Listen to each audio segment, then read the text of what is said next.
Hey there, this is Dr. Evan Ostar with the Institute for Integrative Health and Fitness Education. Welcome to this edition of Facebook Live for Integrative Movement Insider. Here with my partner in crime, Janice Manick. Good morning, everyone. So this week, and in this series, we're talking about a very important topic. Working with individuals after they've had knee surgery, and especially after they've had joint replacements. Because I just wrote an article and I created a product around training clients with osteoarthritic changes in their spine, hips, and knees. And one of the research studies that just came out last year said that there's 7.2 million Americans living with hip and or knee replacements. And that doesn't even take into consideration all those individuals that have knee surgeries that will ultimately lead to degenerative changes and ultimately to needing joint replacements. And you are experiencing this firsthand with your mother. We talked about your mother having a knee replacement next week.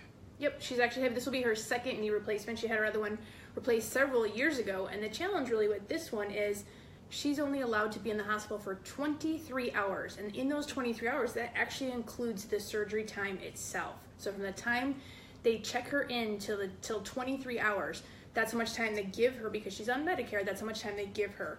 Now, there's an opportunity perhaps if they feel she can't go home, but that's really the scope that they look at is like within 23 hours of you checking into the hospital after your total knee replacement, you should be going home now. So I want you to think about this. As a health and fitness professional, you're probably in pretty decent shape yourself. And even myself, I'm in decent shape. Now, if I was going to have a total knee replacement or hip replacement, and I'm 49 years of age, so you're like, oh, that's crazy. Nobody has hip or knee replacements at that age. I have lots of patients that have knee replacements and hip replacements at 50 years of age. So it's not so outside the scope of realm or the reality for so many individuals, especially active individuals as well. So now take yourself and think about this. Would you be ready to go home, physically go home after you just had major surgery? This is not like a little scope, like go in there and do a real quick little cleanup procedure. This is, let's saw off some bones, let's hammer in some new joint replacements and put you under heavy medication, and then when you're done, get you up and get you home on your own. So I want you to think about this now as we start to talk about and consider our older clients that are 60, 70, 80 years of age that are having hip and or knee replacements and what that means for their health and longevity. So now the other challenge is not only are our clients not being in hospitals, individuals not being in hospitals much after surgery, but now rehab is really cutting down, or I should say insurance companies are really cutting down on rehab after surgery. Mm-hmm. Right. My mom has to the goal is that she goes home and then that PT comes for a week. And then after that week, she actually has to go into the town for PT every day. So I mean, she has to go down the stairs, get into her car, get back up the stairs when she gets back home. And so not only is it just the therapy that could be exhaustive to her, but just the process at that point of like having to get into her car. And I get, a lot of people will say, well, that's good for her to have to do those things. However, if you're working with somebody who already has some kind of weakness just overall, and now they have this added stress, and I think that's something that's not really thought about when people are rehabbing is there's just this stress of, I just had major surgery, I'm still expected to do all these things I need to do, and now I have to, with this probably a ton of pain I'm in, have to now get myself out of my house, into my car, into PT, back into my car, and then that stress it puts on your family members who have to help you as well. Just because it's just a reality that most people can't drive their car after major surgery like that. So you have all these things to consider now when you're working with these clients who've had these joint replacements. Yeah, and as I mentioned also, so many clients they're not getting the rehab they need. So when you think about clients that have had joint replacements, especially knee and or hip, how long did they have problems leading up to needing that joint replacements and the compensations they created? So I've gone to a lot of my patients' appointments with their orthopedic surgeons, and what they often say is like, oh, we just allow the client to just walk for their rehab. So because they just need, we fixed their problem, so now they just need to walk for the rehab. But here's the challenge. Isn't walking the very thing that got them into the problem in the first place? Weren't many of them not exercising already because of pain or discomfort for so many years? And now they were walking prior to their joint replacement, and now we think that walking is going to improve their outcomes, and that's why so many clients, that they feel better right after the knee replacement or hip replacement because they were in so much pain by leading up to that point. But the problem is their functionality or their ability to do the things they need to, want to, or love to do is compromised because of all those years of compensation leading up to the surgery and then leaving PT before they really needed or completed fully.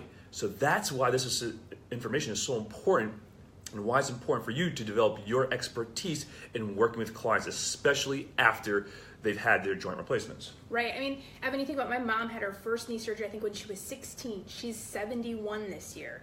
And so not only has she had 2 joint replacements now, but she's also had probably 14 surgeries leading up to that, where they've already done things where they've drilled holes in her bones and reattached tendons in different places prior to these surgeries. And so she has a lifetime of habits she has created around these knee issues she's had pretty much her entire life.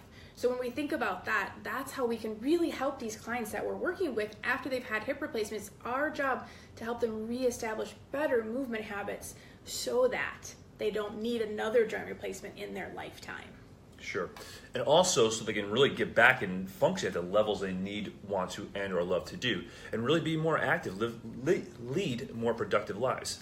Because the great news is you can really take advantage of what's happening in the insurance industry and use this sort of poor direction the insurance companies are taking our healthcare industry, because unfortunately doctors are no longer dictating care, it's the insurance companies. So you can use that to your advantage as a health and fitness professional who isn't involved in the insurance industry, and say, hey, you know what, I can develop my expertise in working with these individuals and help them get back to a level of function that they need to and or want to have, and ultimately some of those activities that they need, want, and love to do. And that's why we're sharing this information with you, so you can develop your expertise and really help so many clients that are in need, the ones that have had joint replacements, maybe the ones that are leading up to having joint replacements, and those individuals that are just struggling with chronic knee issues. So in this series, we're sharing with you some of the strategies, give them a couple strategies that we share with our clients right on the get-go, and of course we have more information coming next week as well.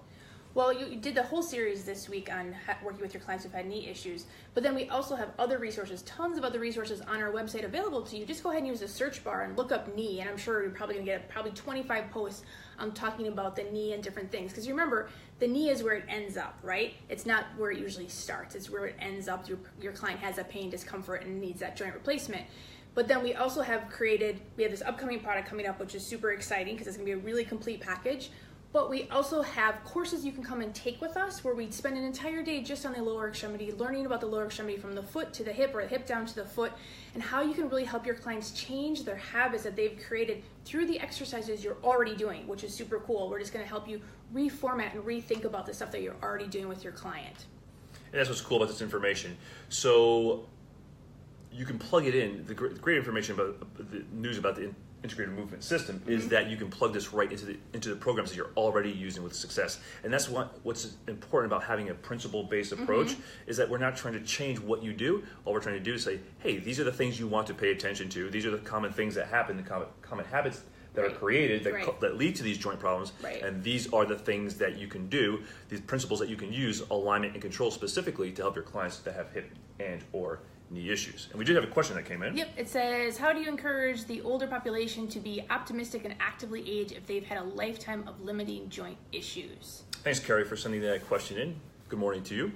That's a great question, because many of our clients have been told that it's things like genetics. You have genetic issues that lead to your joint pain.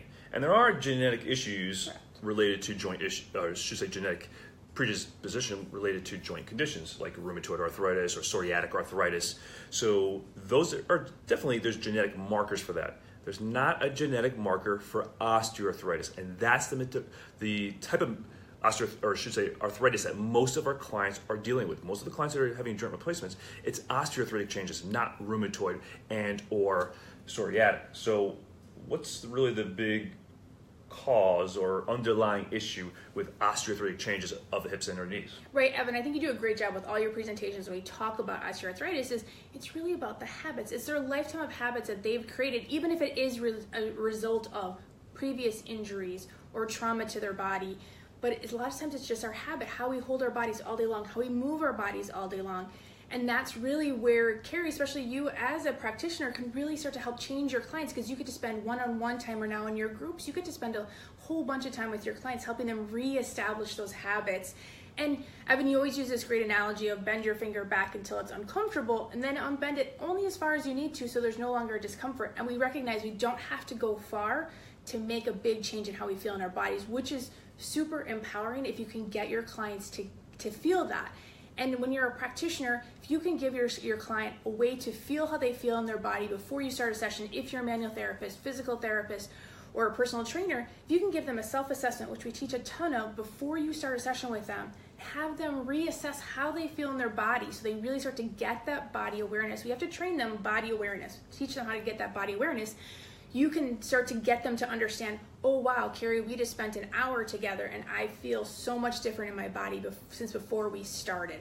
And getting them to understand they can make that last if they continue to do the things that you already are giving them to do on a regular basis. Exactly. So thank you again for writing in that question, Carrie. And thank you for all those that are watching this on Facebook Live and or watching this on our homepage, the Institute for Integrative Health and Fitness Education, or our YouTube page, Fitness Education Seminars, which will change its name here pretty soon in the next few weeks or months.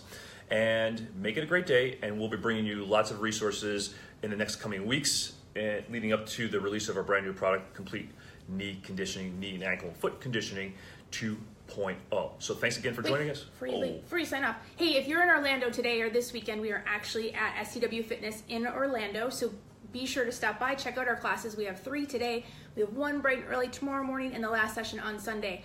So be sure to check out our classes this weekend. And Evan, where are we going to be next? We're in the first week of May.